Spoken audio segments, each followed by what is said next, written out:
Welcome back to CIA Declassified. Imagine a world where the morning newspaper is a weapon and the evening radio broadcast is a surgical strike. The air is thick with the scent of ink and the ozone of high-powered transmitters. And the wood-paneled offices of the Directorate of Plans, men in gray suits, are not looking at maps of territories, but at maps of human emotions. They aren't counting tanks, they are counting impression points. This is the front line of the Cold War, where the most valuable objective isn't a hill or a harbor, but the subjective reality of 3 billion people. You can almost feel the static electricity in the room as a propaganda asset leans over a teletype machine, the keys clattering like small arms fire. To your left, a strategist is circling a paragraph in a local Guatemalan daily, a paragraph he wrote himself 48 hours ago in a windowless basement in Virginia. The room smells of stale coffee and the chemical tang of developing fluid. Every tick of the clock is a heartbeat in a global game of psychological chess, where the pawns are the beliefs of common citizens who think they are simply reading the news. Beyond the heavy oak doors, the world is a powder keg of decolonization and ideological fever. The agency doesn't just watch the fire, they manipulate the smoke. In this hidden nerve center, the light is dim, flickering from the hum of early reel-to-reel tape recorders capturing subliminal loops. You aren't just in an office, you are in the cockpit of a machine designed to steer the collective consciousness of the Western Hemisphere. The floorboards vibrate slightly as a heavy vault door slides shut, sealing away the truth to make room for the necessary fiction. You are witnessing the birth of the KUGOWN era, a time when the CIA realized that a bullet could only kill a man, but a well-placed idea could kill a movement. From the clandestine printing houses of Guatemala to the radio towers of Munich, the agency is building a global apparatus designed to make the artificial seem authentic. This is black propaganda at its most refined, where the source of the message is hidden behind a dozen layers of front organizations and, of course, ghost editors. The setting is one of deep paranoia and information scarcity. In this era, if it's in the paper, it's truth. The agency exploits this truth bias with a mechanical precision that is both terrifying and brilliant. They are planting narratives like seeds in a garden, waiting for them to bloom into coups, riots, or spontaneous democratic uprisings. You are standing in the control room of the invisible symphony, where the music is composed of lies and the audience has no idea they are even in a theater. Why KUGOWN? Within the CIA cryptonym system, the diagraph KU designated a special functional component of the agency itself. In this case, it identified the psychological and paramilitary operations staff. The suffix gown was a dictionary word assigned to differentiate the propaganda and psychological warfare division from its paramilitary siblings. It was a name designed to be sterile, utterly devoid of meaning to an outsider, yet a clear operational label for the ghostwriters of Langley. To understand the scale of this mental architecture, we must look at the technical facts of how KUGOWN reshaped the world's perception. KUGOWN utilized pseudo-news agencies to distribute pre-written editorials to hundreds of foreign newspapers simultaneously. The program developed scripted rumors that were whispered into the ears of marketplace vendors to trigger local panics. CIA technicians created portable radio transmitters that could override local government frequencies during action phases. KUGOWN funded the publication of over 1,000 anti-communist books through untraceable shell companies. The program utilized leaflet bombs dropped from unmarked aircraft to saturate entire cities with demoralization literature. CIA psychological warfare officers edited the scripts of Hollywood films to ensure a pro-Western subtext. KUGOWN maintained a blacklist of foreign journalists who were to be systematically discredited or neutralized through character assassination. The program utilized comic books with hidden political messages to target younger populations in Latin America. KUGOWN created religious fronts to issue divine condemnations of Soviet-leaning politicians. The program used high-altitude balloons to drift subversive pamphlets across the Iron Curtain. KUGOWN operatives infiltrated foreign labor unions to plant counter-narratives during strikes. The program developed oral masking techniques to hide coded instructions within legitimate radio music broadcast. KUGOWN subsidized international art exhibits to promote abstract expressionism as a symbol of Western freedom. The program used false flag newspapers that appeared to be pro-communist but were designed to be so radical they alienated the moderate public. KUGOWN technicians created Project Sherwood, a clandestine radio station that fueled the 1954 Guatemalan coup. The program utilized psychological profiling to identify the emotional triggers of specific foreign leaders. KUGOWN planted fake defection stories to cause internal purges within rival intelligence agencies. The program used subliminal visuals and short films to associate communist symbols with disease and decay. KUGOWN maintained a secret literary bureau to ghostwrite the memoirs of former defectors. The program utilized sound trucks in rural areas to broadcast voices from the sky that claimed to be local deities. KUGOWN manipulated the exchange rates of foreign newspapers by buying up all their advertising space.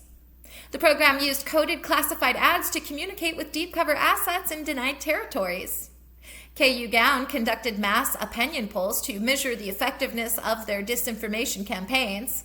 The program utilized graffiti teams to paint subversive slogans in prominent urban areas overnight. KUGOWN influenced the awarding of international literary prizes to approved authors. The program used injected jargon, new words designed to change how people thought about socialism or imperialism. KUGOWN created student associations to stage controlled protests that favored U.S. policy. The program used modified mail to insert propaganda inserts into personal correspondence being sent into Soviet territories.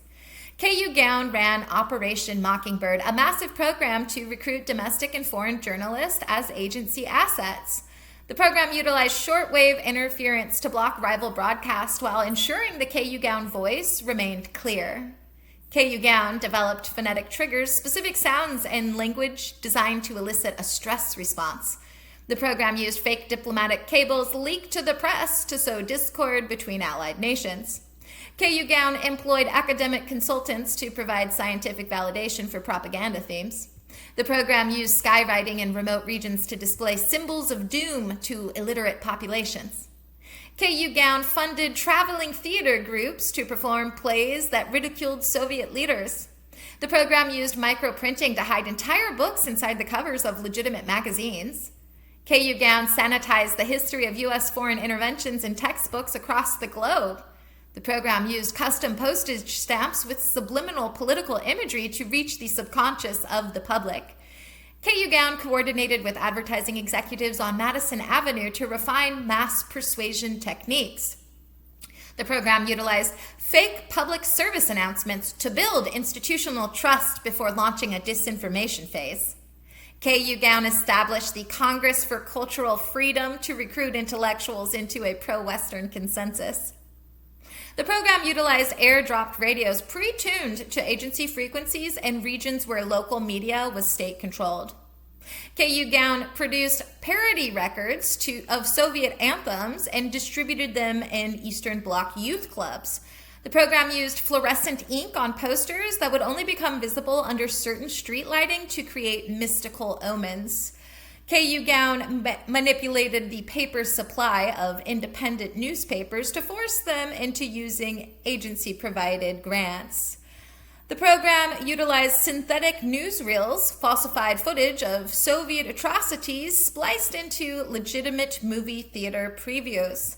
KUGOWN employed astrologers to write fake horoscopes in foreign dailies that predicted doom for communist leaders.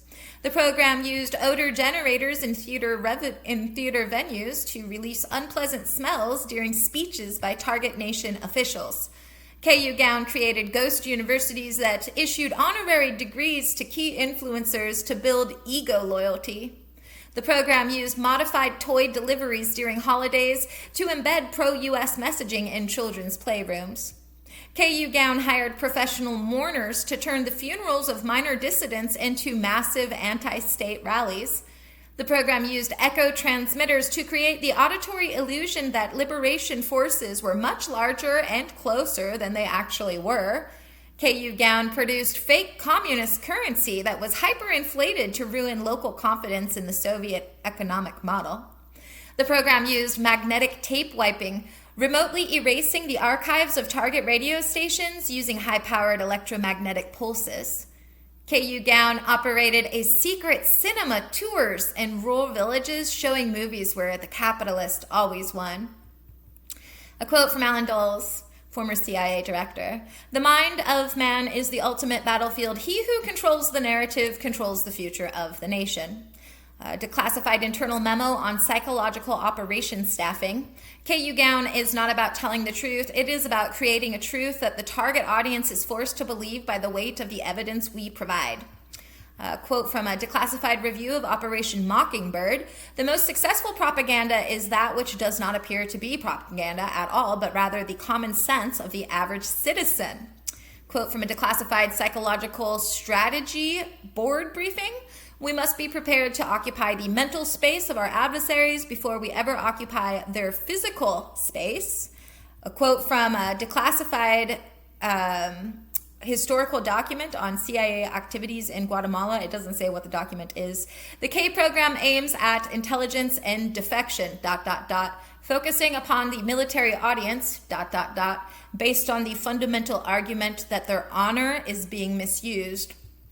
A quote from a paper prepared in Operation PB Success, 1954. "Our objective is to use all available outlets for this purpose, in particular radio, lavage, rumors, which ought to be initiated through radio and press, but also passed on by direct word of mouth." A quote from a declassified guide on identifying communist fronts: "A small minority and elite in character, ... have to use organizations outside their own party to influence, to lead, and finally to dominate the masses." End quote. The most unsettling sections of the KUGOWN files are those that remain buried under the heaviest security blocks, specifically Registry Folder K7 titled Domestic Application and Feedback Loops. This volume consists of roughly 350 pages that are almost entirely redacted. When we see these redactions, the agency cites specific FOI exemptions to justify the silence. The most common is Exemption B1, which protects information classified to protect national security. This means the government believes releasing the data would cause identifiable damage to foreign relations or defense. Then there is Exemption B3, which refers to information prohibited from disclosure by statute. This is the agency shield. It often refers to the CIA Act of 1949, which allows the CIA to hide its internal organization and the names of its employees. Finally, Exemption B7 covers law enforcement records, specifically protecting techniques and procedures for investigations. This is the playbook lock. It prevents the public from seeing the literal how-to guide of the architect's lie. I suspect these pages detail how KUGOWN techniques were tested on the American public to ensure policy compliance during the height of the Cold War. I suspect this section contains the Domestic Journalist Registry, a list of prominent U.S. news anchors who were active participants in KUGOWN narrative seeding. Furthermore, there is speculation that the subliminal messaging protocols were integrated into early television broadcasts to calm the public during nuclear tensions. Finally, the redaction density in the psychotropic integration section suggests that KUGOWN may have experimented with chemical aerosols to make populations more suggestible to the radio broadcast. When the truth is managed, the shadows begin to speak. There's the dead internet theory. This speculation suggests that the KUGOWN protocols evolved into an automated system that now populates the modern internet with AI-generated users to maintain a false consensus on all major political issues. Then there's the frequency control conspiracy. Some believe the program perfected a low-frequency signal that can be transmitted through power lines to induce mass depression or mass euphoria in entire cities. Then there's the Mandela effect speculation, a persistent theory which suggests that KUGOWN memory modification experiments were so successful they actually altered the collective memory of certain historical events, creating the false memories millions now share. And then there's the simulated reality speculation. There's a theory that the KUGOWN program was so effective in the 1960s that the agency realized it could replace reality with a total simulation. This theory posits that we are no longer living in a historical timeline, but in a managed output where every major global event is a scripted scenario designed to maintain a specific psychological equilibrium in the public. Was KUGOWN a success? Tactically, it was a total infiltration. The program succeeded in overthrowing governments without firing a single shot, simply by making the status quo seem unbearable to the population. It allowed the agency to manufacture consent for nearly every major U.S. foreign policy initiative for 3 decades. KUGOWN proved that information control is the ultimate force multiplier, allowing a small group of action officers to steer the destiny of entire nations. By turning the press into a silent partner, the agency created a system where the enemy was defeated before they even knew they were at war. The ability to isolate an adversary from their own supporters through narrative poisoning was a master stroke of operational efficiency. However, this tactical success came at the cost of the very freedom of information the West claimed to champion. By effectively automating the lie, KUGOWN established a blueprint for permanent propaganda that is impossible for a civilian population to detect. The efficiency of the program ensured that no democratic movement could ever be truly organic again if it conflicted with agency interest. Strategically, it was a catastrophic success. By destroying the concept of objective truth, KUGOWN created a world where everything is suspect. The blowback of the program is the modern crisis of trust that now destabilizes the very democratic institutions the agency claimed to be protecting. The lie became so pervasive that it eventually infected the agency itself, leading to a feedback loop where the CIA began to believe its own manufactured intelligence. When you spend decades building a house of mirrors, eventually you lose track of which exit is the real one. Long-term, KUGOWN eroded the foundation of global diplomacy because everyone knew the agency was managing the narrative.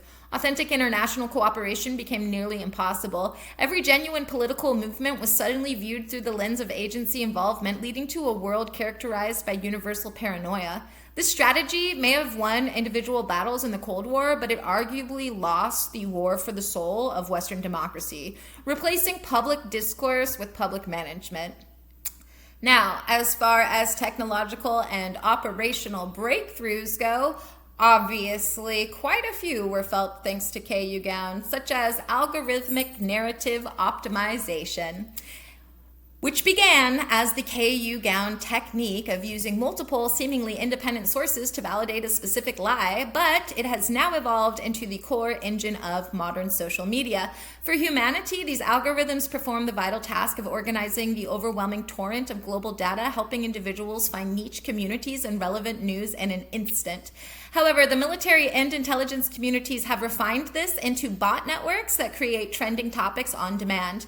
This creates an artificial consensus that subtly nudges entire populations towards specific voting patterns or consumer behaviors by bypassing the individual's critical thinking through sheer repetition and perceived popularity.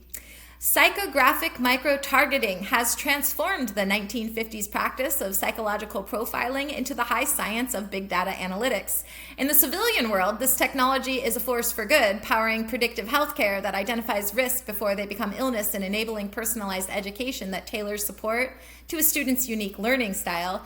Yet in the hands of the intelligence community, your digital footprint is used to build a predictive model of your deepest emotional vulnerabilities. They serve hyper-personalized content, often called rage bait or hope bait, designed to trigger specific internal fears, achieving a level of mass behavior modification on an individual basis that the original KUGOWN officers would have considered impossible. Cognitive security and neuro warfare is the modern culmination of KUGOWN's research into phonetic triggers and subliminal messaging, now integrated into the field of neuro-linguistic programming. For humanity, these techniques have revolutionized therapy, allowing clinicians to help patients overcome severe phobias and PTSD by strategically reframing traumatic memories. Conversely, cyber-psychological units in the military sphere now use meme warfare to weaponize cognition itself. By attacking the mental resilience of adversary populations through viral, low-context imagery, they can effectively neutralize a nation's collective will to fight through a digital infection of the subconscious mind. And autonomous disinformation architecture has seen the old KUGOWN pseudo news agencies replaced by the raw power of generative AI.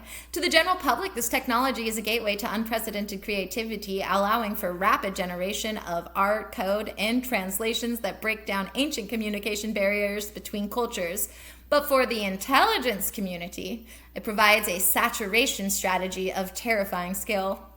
A single operator can now generate millions of unique articles, videos, and social media personas that appear entirely authentic. This creates a permanent information fog so dense that the public eventually abandons the pursuit of objective truth, defaulting instead to whichever narrative is most comfortably packaged for them. The history of KUGOWN is a warning that the most dangerous weapon is the one you don't even know is being used against you. It was a program that treated the human mind as occupied territory, and in doing so, it changed the nature of reality itself. We now live in the architect's world, a place where the truth is whatever is most effectively broadcast.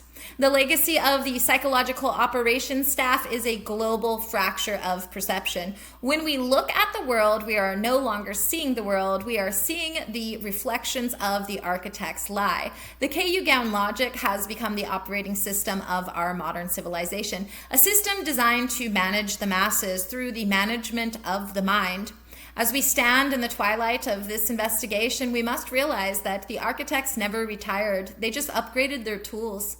The ink of the 1950s newspaper has been replaced by the pixels of the smartphone, but the goal remains identical: the total governance of human belief. We are inheritors of a world where the line between national security and universal deception was erased decades ago. The real danger of KUGOWN wasn't the lies it told about foreign dictators, but the lie it told about us, that we are rational actors immune to engineered influence.